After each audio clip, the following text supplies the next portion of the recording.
श्री शिवाय नमस्तुभ्यम। हरे कृष्ण। आप सभी का दिन शुभ हो। प्रिय श्रोताओं, आज हम शिव पुराण की कथा के 6वें दिवस में प्रवेश कर रहे हैं। बीते हुए प्रत्येक दिन में हमने शिव जी के अद्भुत रूप, उनकी करुणा, उनका तेज और उनका तप देखा। हर प्रसंग केवल एक कहानी नहीं, बल्कि जीवन के किसी गहरे सत्य को प्रकट करता है। इस कथा को निरंतर और श्रद्धापूर्वक सुनना, यही तो सच्ची भक्ति है। यदि आपने हर दिन इस यात्रा को अपनाया है, तो ये केवल श्रवण नहीं, आत्मा की तपस्या बन चुकी होगी। और आज का अध्याय शुरू करने से पहले एक बार फिर से हम सभी प्रार्थना करें। हे महादेव, जैसे आपके त्रिनेत्र से ज्ञान का प्रकाश फूटता है, वैसे ही हमें भी इस कथा के माध्यम से विवेक और समर्पण की दृष्टि मिले। हमारे मन में कोई अहंकार न रहे, केवल भक्ति रहे और आपकी कृपा की छाया सदैव बनी रहे। हर हर महादेव। देवर्षि नारद ने पूछा, हे पूज्य पिताजी, दृढ़तापूर्वक उत्तम व्रत का पालन करने वाले दक्ष ने तपस्या करके देवी से कौन सा वरदान प्राप्त किया तथा वे देवी किस प्रकार दक्ष की कन्या हुई? तब ब्रह्मा जी कहने लगे कि हे नारद, तुम धन्य हो। इन सभी मुनियों के साथ भक्ति पूर्वक इस प्रसंग को सुनो।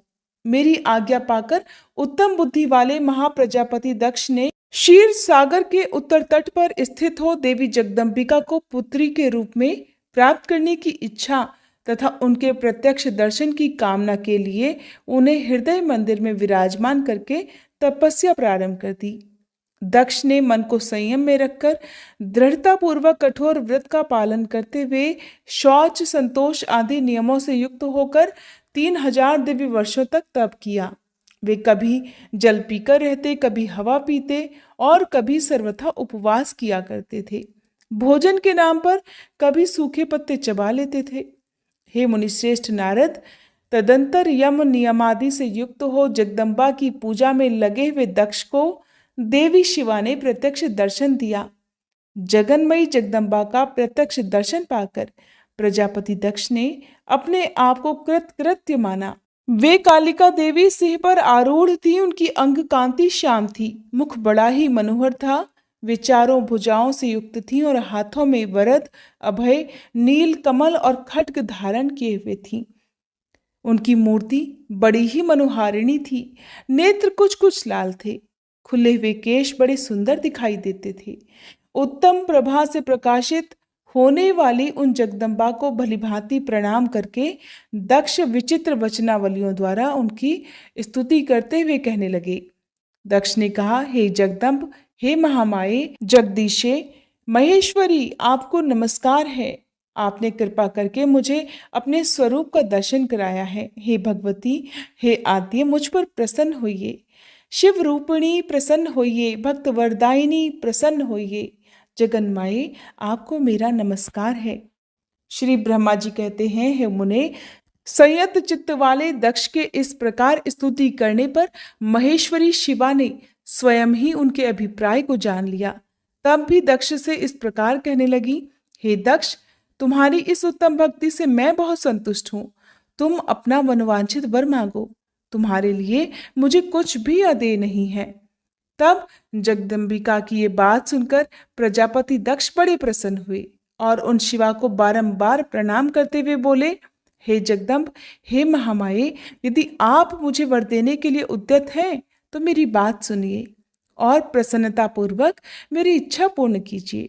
मेरे स्वामी जो भगवान शिव है, वे रुद्र नाम धारण करके ब्रह्मा जी के पुत्र रूप से अवतीर्ण हुए हैं। वे परमात्मा शिव के पूर्णावतार हैं, परंतु आपका कोई अवतार नहीं हुआ। फिर उनकी पत्नी कौन होगी? अतः हे शिवे, आप भूतल पर अवतीर्ण होकर उन महेश्वर को अपने रूप लावण्य से मोहित कीजिए। देवी, आपके सिवा दूसरी कोई स्त्री रुद्रदेव को कभी मोहित नहीं कर सकती। इसलिए आप मेरी पुत्री होकर इस समय महादेव जी की पत्नी होइए। इस प्रकार सुंदर लीला करके आप हर मोहिनी अर्थात भगवान शिव को मोहित करने वाली बनिए। देवी, यही मेरे लिए वर है। ये केवल मेरे ही स्वार्थ की बात हो, ऐसा कभी नहीं सोचना चाहिए। इसमें मेरे ही साथ संपूर्ण जगत का भी हित है। ब्रह्मा, विष्णु और शिव में से ब्रह्मा जी की प्रेरणा से ही मैं यहाँ आया हूँ। प्रजापति दक्ष के ऐसे वचन सुनकर जगदम्बिका शिवा हंस पड़ी और मन ही मन भगवान शिव का स्मरण करके यों बोली, तात, हे प्रजापति दक्ष, मेरी उत्तम बात सुनो। मैं सत्य कहती हूँ, तुम्हारी भक्ति से मैं अत्यंत प्रसन्न होकर तुम्हें संपूर्ण मनोवांछित वस्तु देने के लिए उद्यत हूँ। दक्ष, यद्यपि मैं महेश्वरी हूं, तथापि तुम्हारी भक्ति के अधीन होकर तुम्हारी पत्नी के गर्भ से तुम्हारी पुत्री के रूप में अवतीर्ण होंगी, इसमें कोई संशय नहीं। अनग, मैं अत्यंत दुस्सह तपस्या करके ऐसा प्रयत्न करूंगी जिससे महादेव जी का वर पाकर उनकी पत्नी हो जाऊं। इसके सिवा और किसी उपाय से कोई कार्य सिद्ध नहीं हो सकता, क्योंकि वे भगवान सदाशिव सर्वथा निर्विकार हैं, ब्रह्मा और विष्णु के भी सेव्य हैं तथा नित्य परिपूर्ण रूप ही हैं। मैं सदा उनकी दासी और प्रिया हूँ।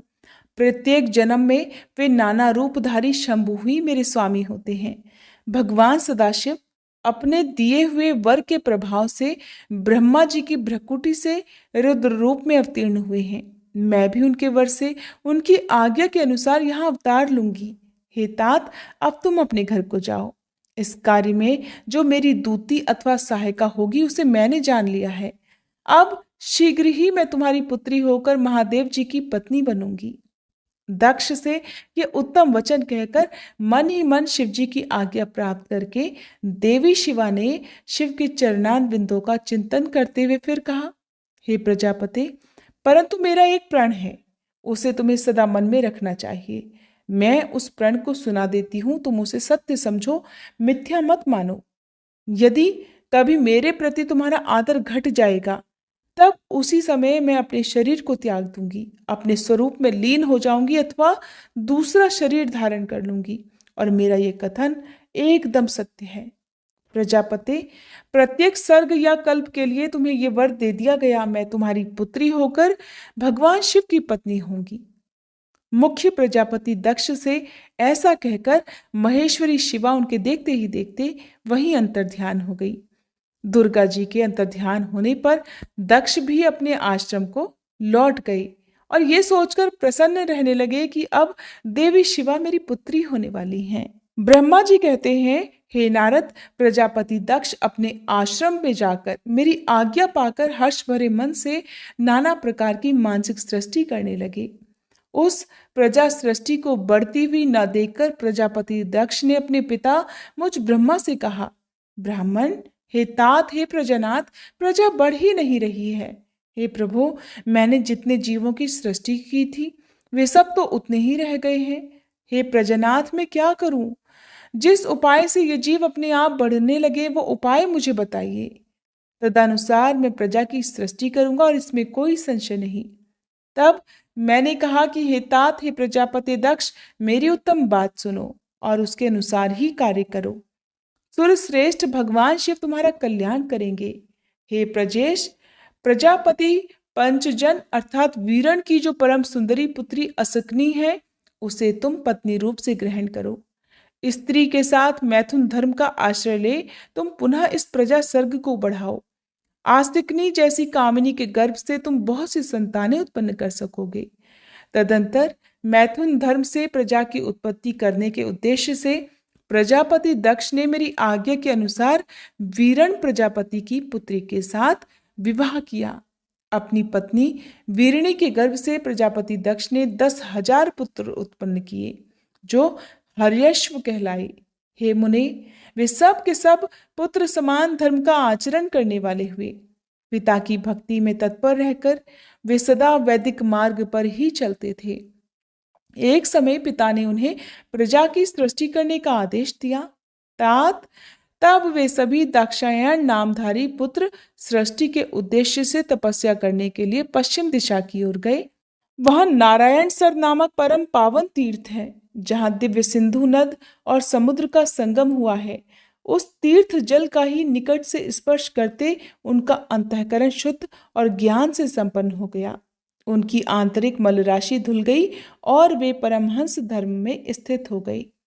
दक्ष के वे सभी पुत्र पिता के आदेश में बंधे हुए थे, अतः मन को सुस्थिर करके प्रजा की वृद्धि के लिए वहां तप करने लगे। वे सभी सत्पुरुषों में श्रेष्ठ थे। हे नारद, जब तुम्हें पता लगा कि हर्यश्वगण सृष्टि के लिए तपस्या कर रहे हैं, तब भगवान लक्ष्मीपति के हार्दिक अभिप्राय को जानकर तुम स्वयं उनके पास गए और आदरपूर्वक इस प्रकार बोले, नारायण नारायण, दक्षपुत्र हर्यश्वगण, तुम लोग पृथ्वी का अंत देखे बिना सृष्टि रचना करने के लिए कैसे उद्यत हो गए? ब्रह्मा जी कहते हैं, हे नारद, हर्यश्व आलस्य से दूर रहने वाले थे और जन्मकाल से ही बड़े बुद्धिमान थे। वे सब के सब तुम्हारा उपर्युक्त कथन सुनकर स्वयं उस पर विचार करने लगे। उन्होंने ये विचार किया कि जो उत्तम शास्त्र रूपी पिता के निवृत्ति परक आदेश को नहीं समझता, वो केवल रज आदि गुणों पर विश्वास करने वाला पुरुष सृष्टि निर्माण का कार्य कैसे आरंभ कर सकता है। ऐसा निश्चय करके वे उत्तम बुद्धि और एक चित्त वाले दक्ष कुमार नारद को प्रणाम करके और उनकी परिक्रमा करके ऐसे पथ पर चले गए जहां जाकर कोई वापस नहीं लौटता है। नारद, तुम भगवान शंकर के मन हो और मुने, तुम समस्त लोकों में अकेले विचरा करते हो। तुम्हारे मन में कोई विकार नहीं है, क्योंकि तुम सदा महेश्वर की मनोवृत्ति के अनुसार ही कार्य करते हो। जब बहुत समय बीत गया, तब मेरे पुत्र प्रजापति दक्ष को ये पता लगा कि मेरे सभी पुत्र नारद से शिक्षा पाकर नष्ट हो गए हैं, अर्थात मेरे हाथ से निकल गए। इससे उन्हें बड़ा दुख हुआ। वे बार बार कहने लगे, उत्तम संतानों का पिता होना शोक का ही स्थान है, क्योंकि श्रेष्ठ पुत्रों के बिछड़ जाने से पिता को बड़ा कष्ट होता है। शिव जी की माया से मोहित होने से दक्ष को पुत्र वियोग के कारण बहुत शोक होने लगा। तब मैंने आकर अपने पुत्र दक्ष को बड़े प्रेम से समझाया और सांत्वना दी। देव का विधान प्रबल होता है इत्यादि बातें बताकर उनके मन को शांत किया। मेरे सांत्वना देने पर दक्ष पुनः पंचकन्या आसिकनी के गर्भ से शबलाश्व नाम के एक सहस्त्र पुत्र उत्पन्न किए। पिता का आदेश पाकर वे पुत्र भी प्रजा सृष्टि के लिए दृढ़ता पूर्वक प्रतिज्ञा पालन का नियम लेकर उसी स्थान पर गए जहां उनके सिद्धि को प्राप्त हुए बड़े भाई गए थे। नारायण सरोवर के जल का स्पर्श होने मात्र से उनके सारे पाप नष्ट हो गए और उनके अंतःकरण में शुद्धता आ गई और वे उत्तम व्रत के पालक शबलाश्व ब्रह्मा का जप करते हुए वहां बड़ी भारी तपस्या करने लगे। उन्हें प्रजा सृष्टि के लिए उद्यत जान तुम पुनः पहले की तरह ईश्वरी गति का स्मरण करते हुए उनके पास गए और वही बात कहने लगे जो उनके भाइयों से पहले ही कह चुके थे। मुने, तुम्हारा दर्शन अमोघ है, इसलिए तुमने उनको भी भाइयों का ही मार्ग दिखलाया। अतएव वे भाइयों के ही पथ पर ऊर्ध्व गति को प्राप्त हुए। उसी समय प्रजापति दक्ष को बहुत से उत्पात दिखाई दिए। इससे मेरे पुत्र दक्ष को बड़ा विस्मय हुआ और वे मन ही मन बहुत दुखी हुए। फिर उन्होंने पूर्ववत तुम्हारी ही करतूत से अपने पुत्रों का नाश हुआ सुना। इससे उन्हें बड़ा आश्चर्य हुआ। वे पुत्र शोक से मूर्छित होकर अत्यंत कष्ट का अनुभव करने लगे। फिर दक्ष ने तुम पर बड़ा क्रोध किया और कहने लगे, ये नारद बड़ा दुष्ट है। दैववश उसी समय तुम दक्ष पर अनुग्रह करने के लिए वहां आ पहुंचे। तुम्हें देखते ही शोकावेश से युक्त हुए दक्ष के ओठ रोष से फड़कने लगे। तुम्हें सामने पाकर वे धिक्कारने और निंदा करने लगे। दक्ष कहने लगे, ओ नीच, तुमने ये क्या किया? तुमने झूठ मूठ साधुओं का बाना पहन रखा है। इसी के द्वारा ठगकर हमारे भोले भाले बालकों का जो तुमने भिक्षुओं का मार्ग दिखलाया है, ये अच्छा नहीं किया। तुम बड़े ही निर्दय और शठ हो। इसीलिए तुमने हमारे इन बालकों के जो अभी ऋषि ऋण, देव ऋण और पितृ ऋण से मुक्त नहीं हो पाए थे, लोक और परलोक दोनों के श्रेय का नाश कर डाला। और जो पुरुष इन तीनों ऋणों को उतारे बिना ही मोक्ष की इच्छा मन में लिए माता पिता को त्याग कर घर से निकल जाता है, सन्यासी हो जाता है, वह अधोगति को प्राप्त होता है। तुम निर्दय और बड़े निर्लज्ज हो। बच्चों की बुद्धि में भेद पैदा करने वाले हो और अपने सुयश को स्वयं ही नष्ट कर रहे हो। हे मूढ़ मते, तुम भगवान विष्णु के पार्षदों में व्यर्थ ही घूमते फिरते हो। अधमाधम, तुमने बारंबार मेरा अमंगल किया है, अतः आज से तीनों लोकों में विचरते हुए तुम्हारा पैर कहीं स्थिर नहीं रहेगा, अथवा कहीं भी तुम्हें ठहरने के लिए सुस्थिर ठौर ठिकाना नहीं मिलेगा। नारद, यद्यपि तुम साधु पुरुषों द्वारा सम्मानित हो, तथापि उस समय दक्ष ने शोकवश तुम्हें वैसा श्राप दे डाला। वे ईश्वर की इच्छा को समझ ही नहीं सके। शिवजी की माया ने उन्हें अत्यंत मोहित कर दिया था। हे मुने, तुमने उस शाप को चुपचाप ग्रहण कर लिया और अपने चित्त में विकार तक नहीं आने दिया। यही तो ब्रह्म भाव है। ईश्वर कोटि के महात्मा पुरुष स्वयं शाप को मिटा देने में समर्थ होने पर भी उसे सह लेते हैं। श्री ब्रह्मा जी कहते हैं, हे देवर्षि, इसी समय दक्ष के इस बर्ताव को जानकर मैं भी वहां आ पहुंचा और पूर्ववत उन्हें शांत करने के लिए सांत्वना देने लगा। तुम्हारी प्रसन्नता को बढ़ाते हुए मैंने दक्ष के साथ तुम्हारा सुंदर स्नेहपूर्ण संबंध स्थापित कराया। तुम मेरे पुत्र हो, मुनियों में श्रेष्ठ और संपूर्ण देवताओं के प्रिय हो, अतः बड़े प्रेम से तुम्हें आश्वासन देकर मैं फिर से अपने स्थान पर आ गया। तदंतर प्रजापति दक्ष ने मेरी अनुनय के अनुसार अपनी पत्नी के गर्भ से 60 सुंदर कन्याओं को जन्म दिया और आलस्य रहित होकर धर्म आदि के साथ उन सभी का विवाह कर दिया। हे मुनीश्वर, मैं उसी प्रसंग को बड़े प्रेम से कह रहा हूं, तुम सुनो। हे मुने, दक्ष ने अपनी 10 कन्याएं विधि पूर्वक धर्म को ब्याह दी, 13 कन्याएं कश्यप मुनि को दे दी और 27 कन्याओं का विवाह उन्होंने चंद्रमा के साथ कर दिया। भूत या बहुपुत्र अंगिरा तथा कृशास्व को उन्होंने 2-2 कन्याएं दी और शेष 4 कन्याओं का विवाह तार्क्ष अर्थात अरिष्टनेमि के साथ कर दिया। इन सब की संतान परंपराओं से तीनों लोक भरे पड़े हैं, अतः विस्तार भय से उनका वर्णन नहीं किया जाता। कुछ लोग शिवा या सती को दक्ष की ज्येष्ठ पुत्री बताते हैं, दूसरे लोग उन्हें मझली पुत्री मानते हैं, तो कुछ लोग अन्य सबसे छोटी पुत्री मानते हैं। कल्प भेद से ये तीनों मत ठीक है। पुत्र और पुत्रियों की उत्पत्ति के पश्चात पत्नी सहित प्रजापति दक्ष ने बड़े प्रेम से मन ही मन जगदम्बिका का ध्यान किया, साथ ही गदगद वाणी से प्रेम पूर्वक उनकी स्तुति भी की। बारंबार अंजलि बांधकर नमस्कार करते हुए वे विनीत भाव से देवी को मस्तक झुकाते थे। इससे देवी शिवा संतुष्ट हुई और उन्होंने अपने प्रण की पूर्ति के लिए मन ही मन विचार किया कि अब मैं वीरिणी के गर्भ से अवतार लूं। ऐसा विचार कर वे जगदम्बा दक्ष के हृदय में निवास करने लगी। हे मुनिश्रेष्ठ, उस समय दक्ष की बड़ी शोभा होने लगी। फिर उत्तम मुहूर्त देखकर दक्ष ने अपनी पत्नी में प्रसन्नता पूर्वक गर्भाधान किया। तब दयालु शिवा दक्ष पत्नी के चित्त में निवास करने लगी। उनमें गर्भधारण के सभी चिन्ह प्रकट हो गए। हे तात, उस अवस्था में वीरिणी की शोभा भी बढ़ गई और उसके चित्त में अधिक हर्ष छा गया। भगवती शिवा के निवास के प्रभाव से वीरिणी महामंगल रूपिणी हो गई।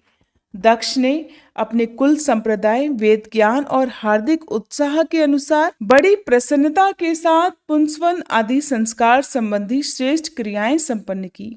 उन कर्मों के अनुष्ठान के समय महान उत्सव हुआ। प्रजापति ने ब्राह्मणों को उनकी इच्छा के अनुसार धन दिया। उस अवसर पर वीरिणी के गर्भ में देवी का निवास हुआ जानकर श्री विष्णु आदि सभी देवताओं को बड़ी प्रसन्नता हुई। उन सब ने वहां आकर जगदम्बा का स्तवन किया और समस्त लोकों का उपकार करने वाली देवी शिवा को बारंबार प्रणाम किया। ये सब देवता प्रसन्नचित हो दक्ष प्रजापति तथा वीरिणी की भूरी भूरी प्रशंसा करके अपने अपने स्थान को लौट गए। हे नारद, जब 9 महीने बीत गए तब लौकिक गति का निर्वाह कराकर 10वें महीने के पूर्ण होने पर चंद्रमा आदि ग्रहों तथा ताराओं की अनुकूलता से युक्त सुखद मुहूर्त में देवी शिवा शीघ्र ही अपनी माता के सामने प्रकट हुई। उनके अवतार लेते ही प्रजापति दक्ष बड़े प्रसन्न हुए और उन्हें महान तेज से दैदीप्यमान देखकर उनके मन में ये विश्वास हो गया कि साक्षात वे शिवा देवी ही मेरी पुत्री के रूप में प्रकट हुई हैं। उसी समय आकाश से फूलों की वर्षा होने लगी, मेघ जल बरसाने लगे। हे मुनीश्वर, सती के जन्म लेते ही संपूर्ण दिशाओं में तत्काल शांति छा गई। देवतागण आकाश में खड़े होकर मांगलिक बाजे बजाने लगे। अग्निशालाओं की बुझी हुई अग्नियां सहसा प्रज्वलित हो उठी और सब कुछ परम मंगलमय हो गया। वीरिणी के गर्भ से साक्षात जगदम्बा को प्रकट हुई देख दक्ष ने दोनों हाथ जोड़कर नमस्कार किया और बड़े भक्ति भाव से उनकी स्तुति करने लगे। बुद्धिमान दक्ष के स्तुति करने पर जगन माता शिवा उस समय दक्ष से इस प्रकार बोली जिससे माता वीरिणी ना सुन सके। देवी कहने लगी, हे प्रजापते, तुमने पहले पुत्री रूप में मुझे प्राप्त करने के लिए मेरी आराधना की थी। तुम्हारा वह मनोरथ आज सिद्ध हो गया। अब तुम उस तपस्या के फल को ग्रहण करो। उस समय दक्ष से ऐसा कहकर देवी ने अपनी माया से शिशु रूप धारण कर लिया और शैशव भाव प्रकट करती हुई वे वहां रोने लगी। उस बालिका का रुदन सुनकर सभी स्त्रियां और दासियां बड़े वेग से बड़ी प्रसन्नता के साथ वहां आ पहुंची। आसिकनी की पुत्री का अलौकिक रूप देखकर उन सभी स्त्रियों को बड़ा हर्ष हुआ। नगर के सभी लोग उस समय जय जयकार करने लगे। गीत और वाद्यों के साथ बड़ा भारी उत्सव होने लगा। पुत्री का मनोहर मुख देखकर सबको बड़ी ही प्रसन्नता हुई।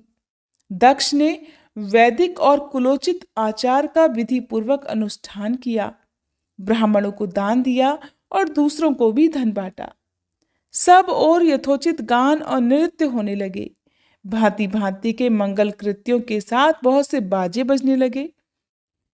उस समय दक्ष ने समस्त सद्गुणों की सत्ता से प्रशंसित होने वाली अपनी उस पुत्री का नाम बड़ी प्रसन्नता के साथ उमा रख दिया।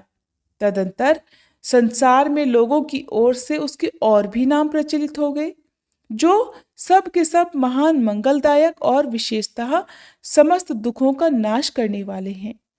वीरिणी और महात्मा दक्ष अपनी पुत्री का पालन करने लगे तथा वह शुक्ल पक्ष की चंद्रकला के समान दिनों दिन अब बढ़ने लगी।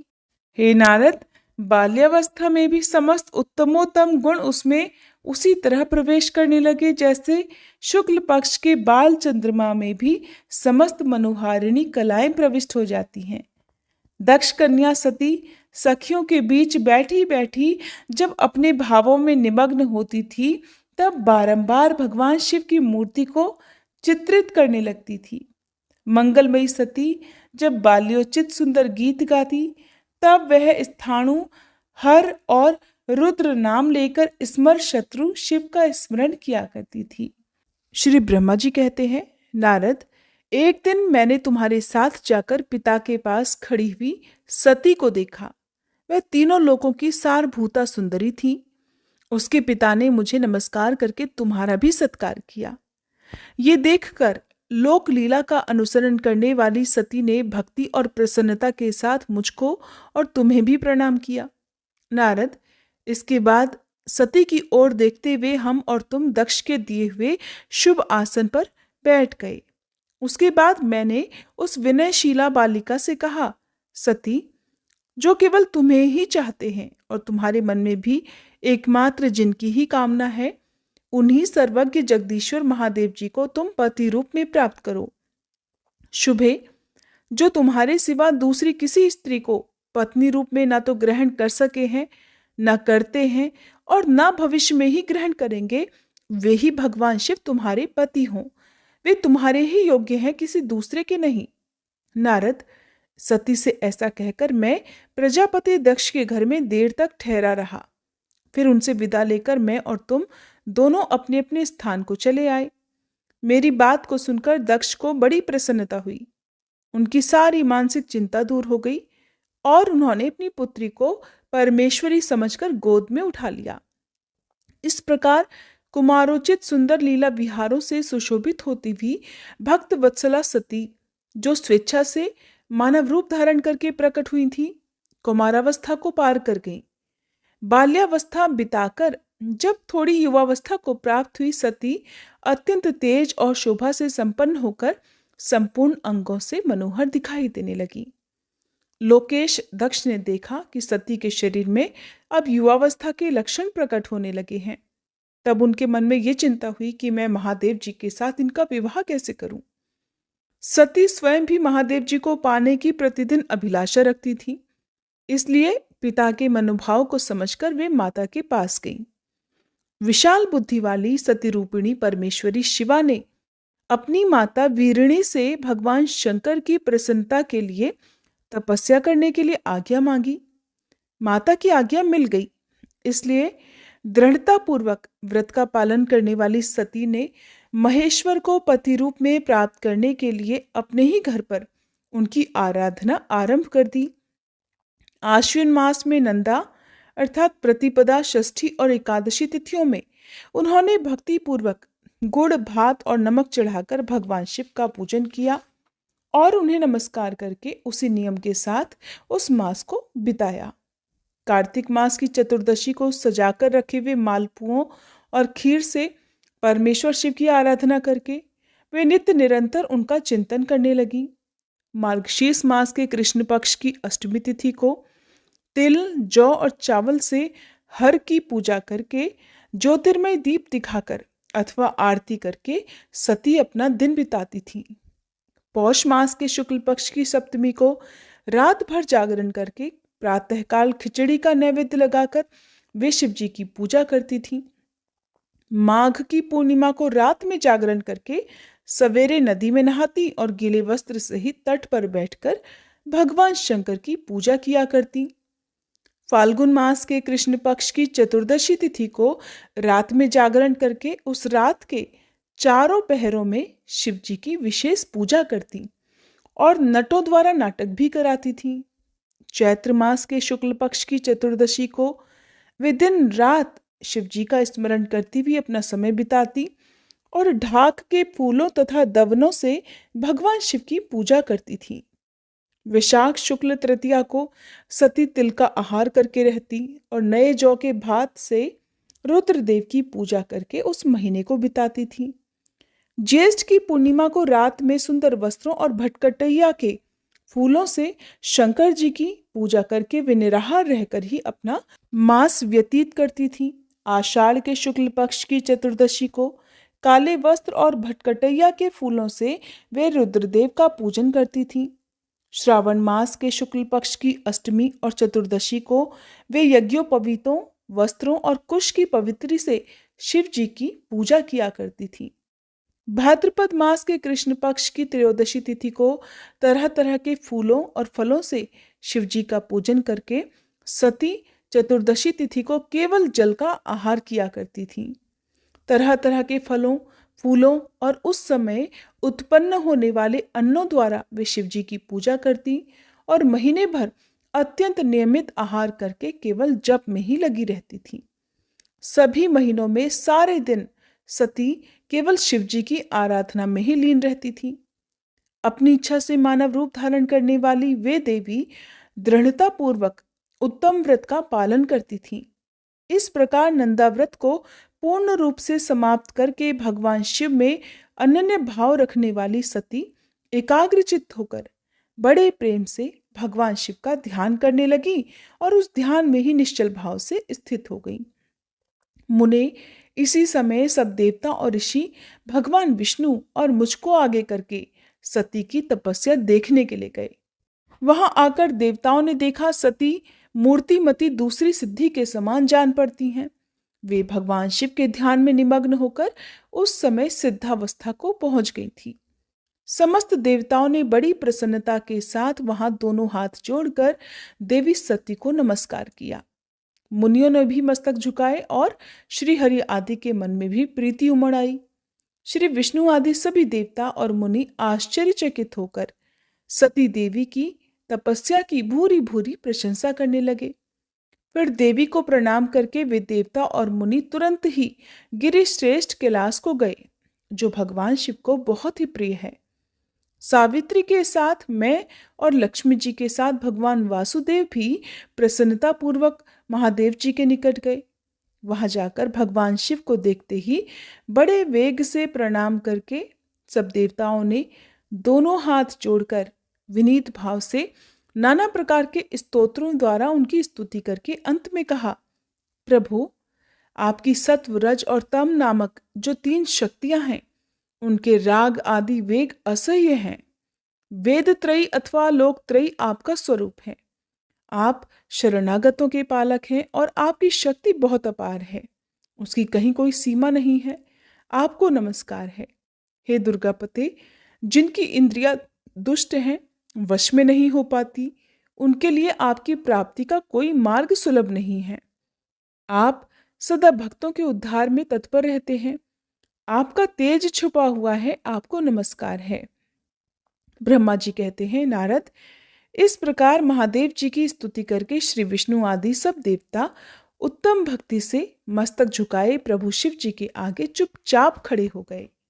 श्री ब्रह्मा जी कहते हैं, श्री विष्णु आदि देवताओं द्वारा की हुई उस स्तुति को सुनकर सबकी उत्पत्ति के हेतुभूत भगवान शंकर बड़े प्रसन्न हुए और जोर जोर से हंसने लगे।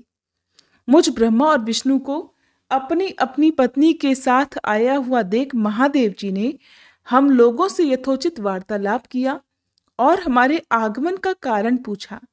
रुद्र बोले, हे हरे, हे विधे तथा हे देवताओं और महर्षियों, आज निर्भय होकर यहाँ अपने आने का ठीक ठीक कारण तो बताओ। तुम लोग यहाँ किस लिए आए हो और कौन सा कार्य आन पड़ा है, वह मैं सब कुछ सुनना चाहता हूँ, क्योंकि तुम्हारे द्वारा की गई स्तुति से मेरा मन बहुत प्रसन्न है। मुने, महादेव जी के इस प्रकार पूछने पर भगवान विष्णु की आज्ञा से मैंने वार्तालाप आरंभ किया। मुझ ब्रह्मा ने कहा, हे देवाधिदेव महादेव, हे करुणा सागर, हे प्रभु, हम दोनों इन देवताओं और ऋषियों के साथ जिस उद्देश्य से यहाँ आए हैं उसे सुनिए। हे वृषभध्वज, विशेषतः आपके लिए ही हमारा यहाँ आगमन हुआ है, क्योंकि हम तीनों सारथी हैं। सृष्टि चक्र के संचालन रूप प्रयोजन की सिद्धि के लिए एक दूसरे के सहायक हैं। सारथी को सदा परस्पर यथायोग्य सहयोग करना चाहिए, अन्यथा ये जगत टिक नहीं सकता। हे महेश्वर, कुछ ऐसे असुर उत्पन्न होंगे जो मेरे हाथ से मारे जाएंगे, कुछ भगवान विष्णु के और कुछ आपके हाथों नष्ट होंगे। महाप्रभु, कुछ असुर ऐसे भी होंगे जो आपकी वीर्य से उत्पन्न हुए पुत्र के हाथों से ही मारे जा सकेंगे। प्रभु, कभी कोई विरले ही असुर ऐसे होंगे जो माया के हाथों द्वारा वध को प्राप्त होंगे। आप भगवान शंकर की कृपा से ही देवताओं को सदा उत्तम सुख प्राप्त होगा। घोर असुरों का विनाश करके आप जगत को सदा स्वास्थ्य और अभय प्रदान करेंगे।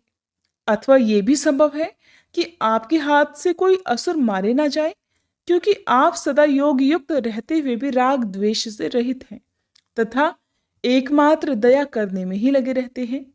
हे ईश, यदि वे असुर भी आराधित हो आपकी दया से अनुग्रहित होते रहें, तो सृष्टि और पालन का कार्य भला कैसे चल सकता है।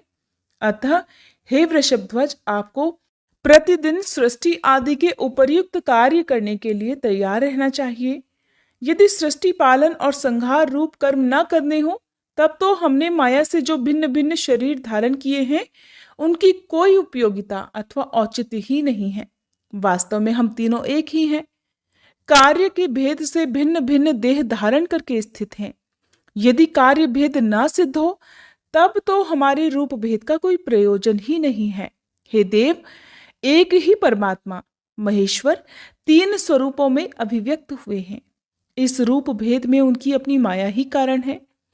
वास्तव में प्रभु स्वतंत्र हैं। वे लीला के उद्देश्य से ही ये सृष्टि आदि कार्य करते हैं। भगवान श्रीहरि उनके बाएं अंग से प्रकट हुए हैं, मैं ब्रह्मा उनके दाएं अंग से प्रकट हुआ हूं, और आप रुद्रदेव उन सदाशिव के हृदय से आविर्भूत हुए हैं। अतः आप ही शिव के पूर्ण रूप हैं।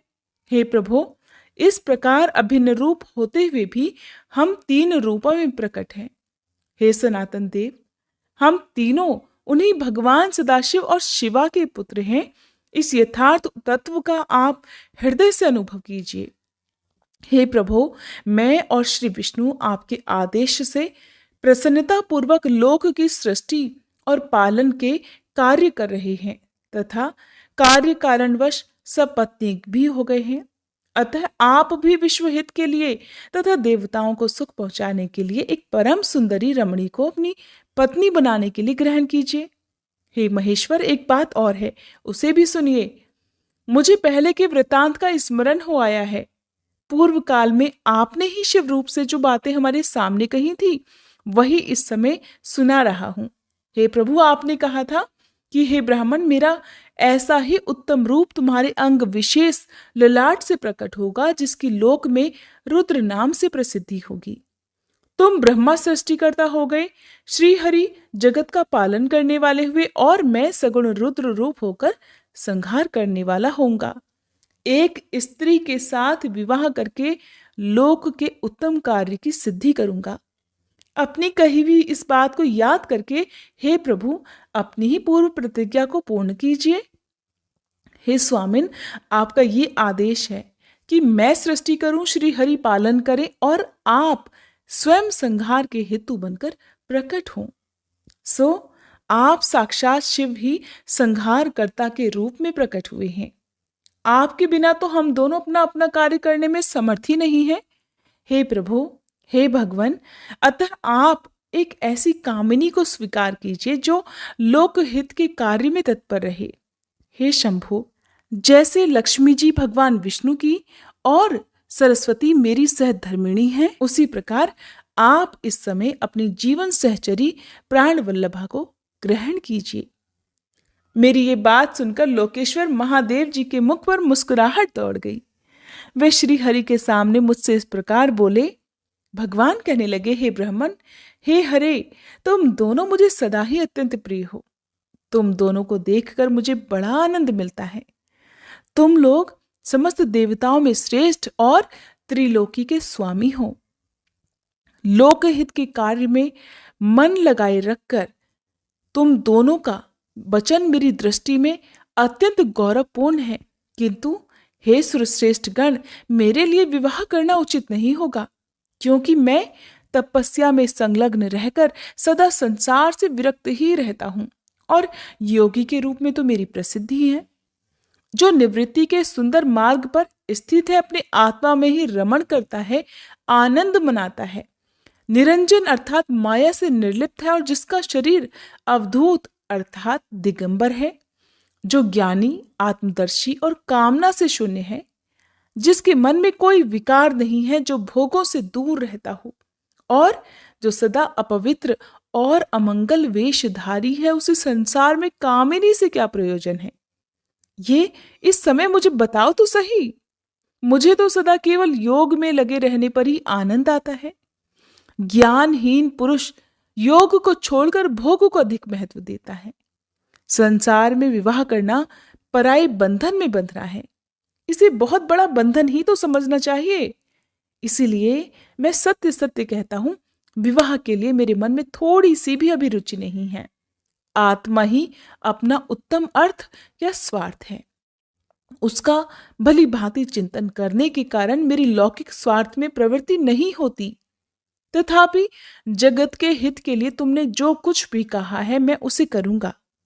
तुम्हारे वचन को गरिष्ठ मानकर अथवा अपनी कही हुई बात को पूर्ण करने के लिए मैं अवश्य ही विवाह करूंगा, क्योंकि मैं सदा भक्तों के वश में रहता हूं, और जैसे मैं नारी को प्रिय पत्नी के रूप में ग्रहण करूंगा और जैसी शर्त के साथ ग्रहण करूंगा, अब उसे भी सुनो। हे हरे, हे ब्राह्मण, मैं जो कुछ कहता हूं वह सर्वथा उचित ही है। जो नारी मेरे तेज को विभाग पूर्वक ग्रहण कर सके, जो योगिनी तथा इच्छानुसार रूप धारण करने वाली हो, उसी को तुम पत्नी बनाने के लिए मुझे बताओ। जब मैं योग में तत्पर रहूं, तब उसे भी योगिनी बनकर रहना होगा, और जब मैं कामासक्त हूं, तब उसे भी कामिनी के रूप में ही मेरे पास रहना होगा। वेद वेत्ता विद्वान जिन्हें अविनाशी बतलाते हैं, उन ज्योति स्वरूप सनातन शिव का मैं सदा चिंतन करता हूं और करता रहूंगा। हे ब्राह्मण, उन सदाशिव के चिंतन में जब मैं ना लगा हूं, तभी उस भामिनी के साथ मैं समागम कर सकता हूं। जो मेरे शिव चिंतन में विघ्न डालने वाली होगी, वह जीवित नहीं रह सकती। उसे अपने जीवन से हाथ धोना पड़ेगा। तुम, विष्णु और मैं तीनों ही ब्रह्म स्वरूप शिव के अंशभूत हैं। अतः हे महाभागगण, हमारे लिए उनका निरंतर चिंतन करना ही उचित है। हे कमलासन, उनके चिंतन के लिए मैं बिना विवाह के भी रह लूंगा, किंतु उनका चिंतन छोड़कर विवाह नहीं करूंगा। अतः तुम मुझे ऐसी पत्नी प्रदान करो जो सदा मेरे कर्म के अनुकूल चल सके। ब्राह्मण, उसमें भी मेरी एक और शर्त है, उसे भी तुम सुनो। यदि उस स्त्री का मुझ पर और मेरे वचन पर अविश्वास होगा तो मैं उसका त्याग कर दूंगा। उनकी ये बात सुनकर मैंने और श्री हरि ने मंद मुस्कान के साथ मन ही मन प्रसन्नता का अनुभव किया। फिर मैं विनम्र होकर कहने लगा कि हे नाथ, हे महेश्वर, हे प्रभु, आपने जैसी नारी की खोज आरंभ की है, वैसे ही स्त्री के विषय में मैं आपको प्रसन्नता पूर्वक कह रहा हूं। साक्षात सदाशिव की धर्म पत्नी जो उमा है, वे ही जगत का कार्य सिद्ध करने के लिए भिन्न भिन्न रूपों में प्रकट हुई हैं। हे प्रभु, सरस्वती और लक्ष्मी, ये दो रूप धारण करके वे पहले ही यहाँ आ चुकी हैं। इनमें लक्ष्मी तो श्री विष्णु की प्राण वल्लभा हो गई और सरस्वती मेरी। अब हमारे लिए वे तीसरा रूप धारण करके प्रकट हुई हैं। हे प्रभु, लोक हित का कार्य करने की इच्छा वाली देवी शिवा तक्ष पुत्री के रूप में अवतीर्ण हुई हैं। उनका नाम सती है। सती ही ऐसी भार्या हो सकती है, हे प्रभु, जो सदा आपके लिए हितकारिणी हो। देवेश, महातेजस्विनी सती आपके लिए, आपको पति रूप में प्राप्त करने के लिए दृढ़ता पूर्वक कठोर व्रत का पालन करती हुई तपस्या कर रही हैं। हे महेश्वर, आप उन्हें वर देने के लिए जाइए, कृपा कीजिए और बड़ी प्रसन्नता के साथ उन्हें उनकी तपस्या के अनुरूप वर देकर उनके साथ विवाह कर लीजिए। हे शंकर, भगवान विष्णु की, मेरी तथा इन संपूर्ण देवताओं की यही इच्छा है। आप अपनी शुभ दृष्टि से हमारी इच्छा को पूर्ण कीजिए, जिससे हम आदर पूर्वक इस उत्सव को देख सके। ऐसा होने से तीनों लोकों में सुख देने वाला परम मंगल होगा और सबकी सारी चिंता मिट जाएगी, इसमें कोई संशय नहीं है। तदंतर मेरी बात समाप्त होने पर लीला विग्रह धारण करने वाले भक्त वत्सल महेश्वर से मधुसूदन अच्युत ने इसी का समर्थन किया। तब भक्त वत्सल भगवान शिव ने हंसकर कहा, बहुत अच्छा, ऐसा ही होगा। उनके ऐसा कहने पर हम दोनों उनसे आज्ञा लेकर अपनी अपनी पत्नी तथा देवताओं और मुनियों के साथ अत्यंत प्रसन्न होकर अपने अपने अभीष्ट स्थान को चले आए। श्री ब्रह्मा जी कहते हैं, हे मुने, उधर सती ने आश्विन मास के शुक्ल पक्ष की अष्टमी तिथि को उपवास करके भक्ति भाव से सर्वेश्वर शिव का पूजन किया। इस प्रकार नंदाव्रत पूर्ण होने पर नवमी तिथि को दिन में ध्यान मग्न हुई सती को भगवान शिव ने प्रत्यक्ष दर्शन दिया।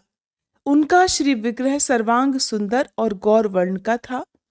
उनके 5 मुख थे और प्रत्येक मुख में 3-3 नेत्र थे। भाल देश में चंद्रमा शोभा पा रहा था। उनका चित्त प्रसन्न था और कंठ में नील चिन्ह दृष्टि गोचर होता था। उनकी 4 भुजाएं थी। उन्होंने हाथों में त्रिशूल, ब्रह्म कपाल, वर तथा अभय धारण कर रखे थे। भस्ममय अंगराग से उनका सारा शरीर उद्भासित हो रहा था। गंगा जी उनके मस्तक की शोभा बढ़ा रही थी। उनके सभी अंग बड़े मनोहर थे। वे महान लावण्य के धाम जान पड़ते थे। उनके मुख करोड़ों चंद्रमाओं के समान प्रकाशमान और आहृतजनक थे। उनकी अंग कांति करोड़ों कामदेवों को तिरस्कृत कर रही थी तथा उनकी आकृति स्त्रियों के लिए सर्वथा ही प्रिय थी।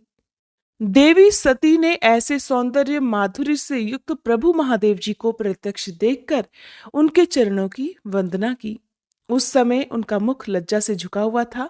तपस्या के पुंज का फल प्रदान करने वाले महादेव जी उन्हीं के लिए कठोर व्रत धारण करने वाली सती को पत्नी बनाने के लिए प्राप्त करने की इच्छा रखते हुए भी उनसे इस प्रकार बोले।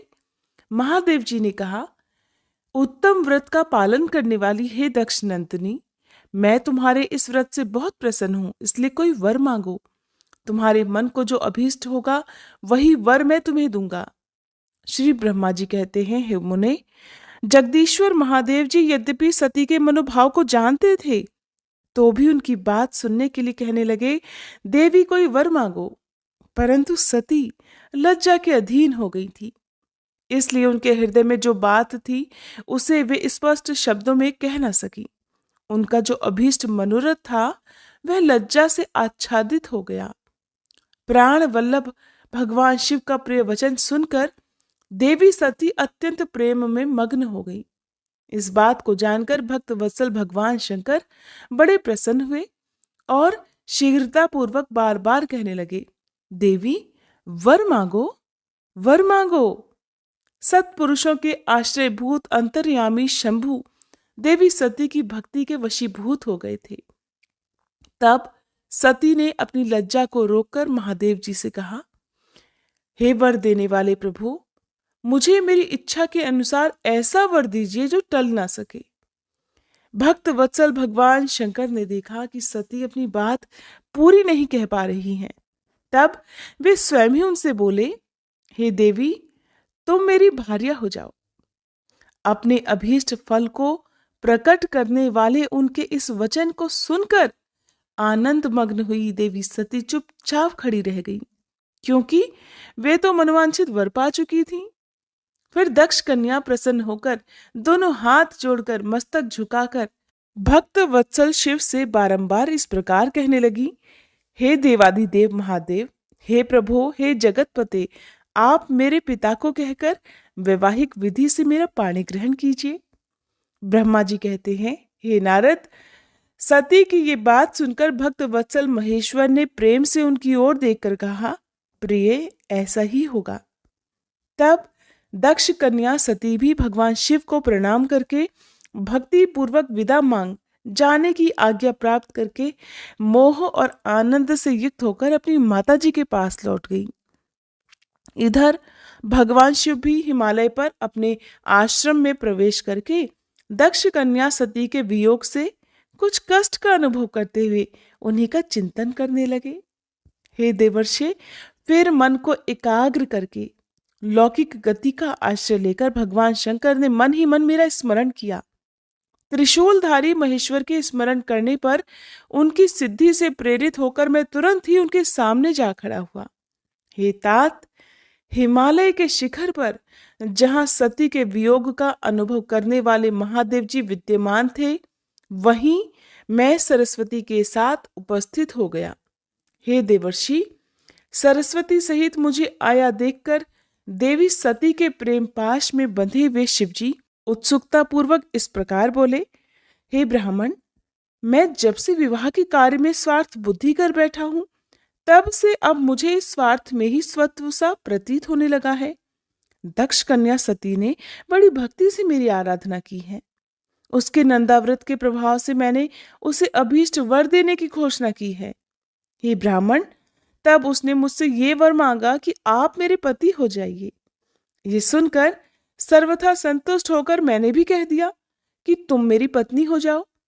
तब दाक्षायणी सती मुझसे इस प्रकार बोली कि हे जगतपते, आप मेरे पिता को सूचित करके वैवाहिक विधि से मुझे ग्रहण कीजिए।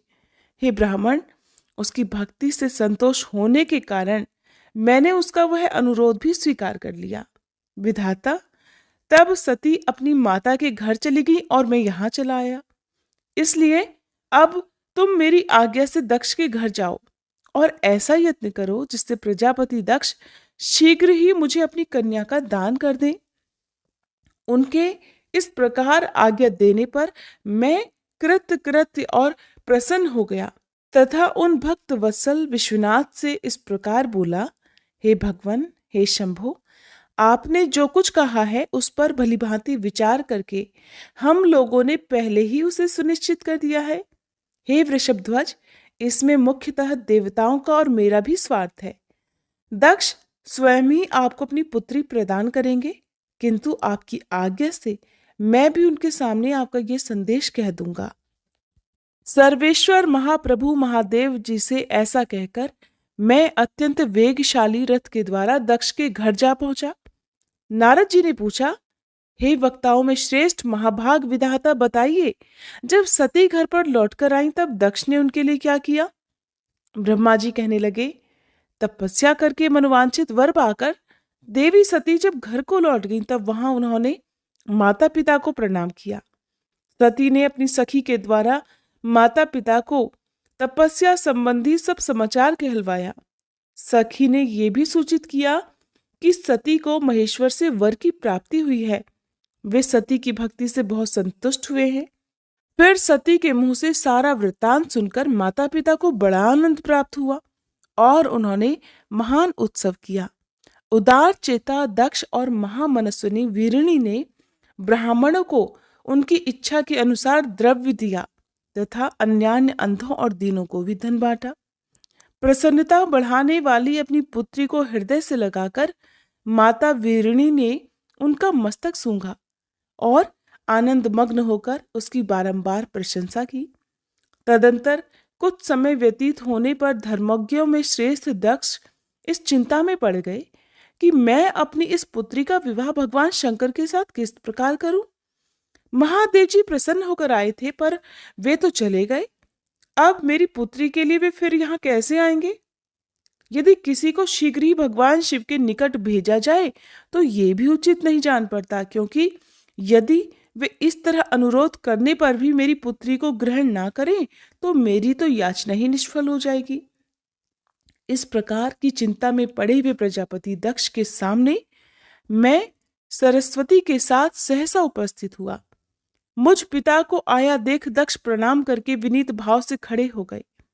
उन्होंने मुझ स्वयंभू को यथा योग्य आसन दिया।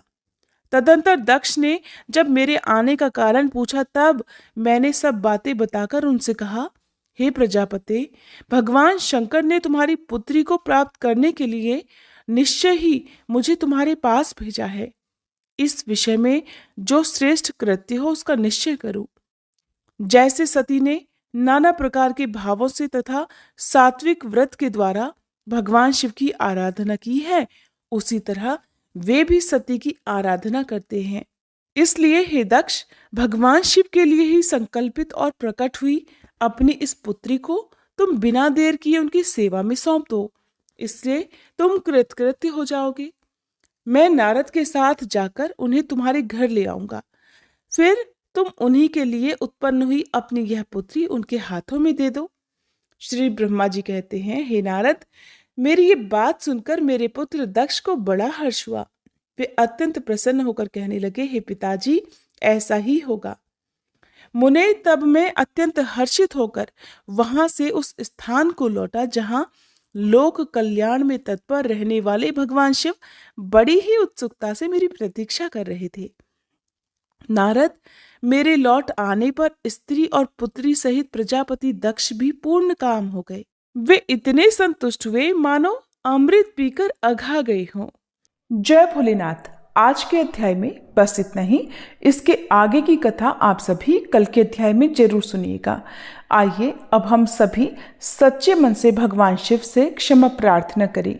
हे भोलेनाथ, अगर इस कथा के श्रवण, वाचन या स्मरण के दौरान हमारे मन, वाणी या कर्म से कोई भी त्रुटि हो गई हो तो हम आपसे हाथ जोड़कर प्रार्थना करते हैं, कृपया हमें क्षमा करें। प्रभु, हमारी समझ सीमित है परंतु श्रद्धा असीम है। अगर किसी पवित्र प्रसंग को हमने अधूरा समझा, अधूरा सुना या फिर किसी दिव्यता को पूरी तरह व्यक्त नहीं कर सके तो ये केवल हमारी अल्प बुद्धि है। उसकी दोषिता हमारी नहीं बल्कि हमारी अवस्था की है। आप तो दयालु हैं, कृपामय हैं, भक्तों के हर अपराध को क्षमा कर देने वाले हैं। हे भोलेनाथ, हमारी इस भक्ति यात्रा को स्वीकार करें और हमारे दोषों को नष्ट करके हमें अपनी शरण में रखें। हे नीलकंठ, इस अध्याय को आपने ही आरंभ करवाया और आप ही इसे पूर्ण करें। आपकी कृपा से हम हर दिन आपकी ओर निकट आते रहें, यही हमारी सबसे बड़ी कामना है। हर हर महादेव।